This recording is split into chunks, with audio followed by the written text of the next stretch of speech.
facilities po, tsaka po ng mga natural resources? Siyempre, pinapangalagaan namin tulad ng mga namumutol ng kahoy, nag-hunting, bawal yun.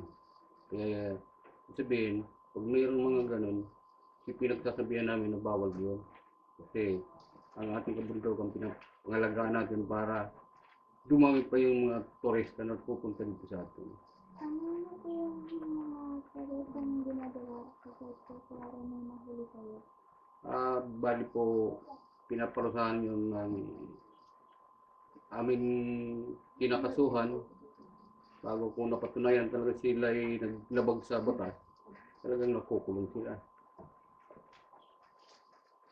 Kailan po yung peak season po kung saan marami pong naakyat? Hindi naman ma'am pares-parehas. Minsan meron tulad, halimbawa, ang akyat lang naman mga mountaineers, mga week, Sabado. Meron naman na may marami. May araw naman na araw naman ng Sabado na medyo wala din. Hindi naman pares-parehas. Kahit po umuulan, madami pa rin po. Oo, may nakit din kahit na ulan. Kasi yun, ang gusto ng mountaineers, yung medyo na ulan para hindi mainit.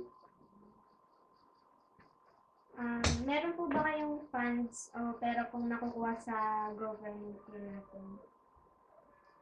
Bali itong halimbawa itong mga sa mountaineers, yun nakuha namin parang pang maintain dito sa ating kabundukan. Sapat po ba yun para po ma-maintain po yung mga facilities o kailangan pa po ng mga donations mula sa ibang tao? Kung tutusin ma'am, yung nakukolekta sa ating mga mountaineers, hindi sapat sa pag-maintain.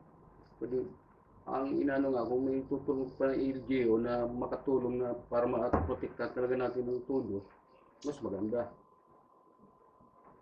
Ano po yung mga problema na nakikita niyo po dito? Tulad ng quarry, yun ang problema, di ba? Kasi pag yan ang kalupaan natin palagi binubuldoser, walang mangyari talagang tulad dun sa bayan, lulubog, tulad sa ibang province.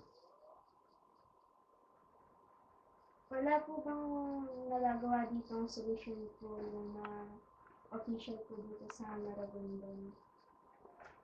Meron naman, kaya lang ang natin, pag medyo malalakas doon sa mataas, kaya sila nakapag-quarry. Kasi kahit kami, sa dinner na kami, minsan meron na kukuha ng permit doon sa hindi na diretso dito sa Tracy, kundi doon sa Manila. Kaya yun ang problema.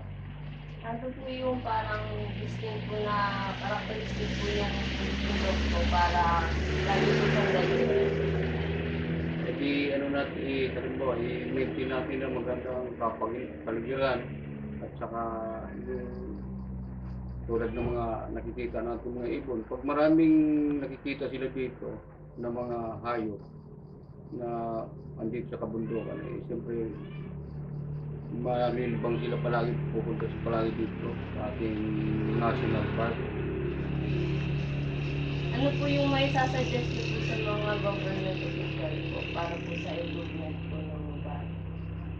Tulad dito sa amin, ang aming forest ranger, ay dalawa lang naman yun. Dapat yung forest ranger dito talaga dagdagan kasi napakalawak nito, 4,500 hectares ang ating national park. Bago dalawa lang ang nag-maintain. Paano maiikot yun? Di ba? Kung siguro mga medyo marami-rami, mga 10, pwede yun.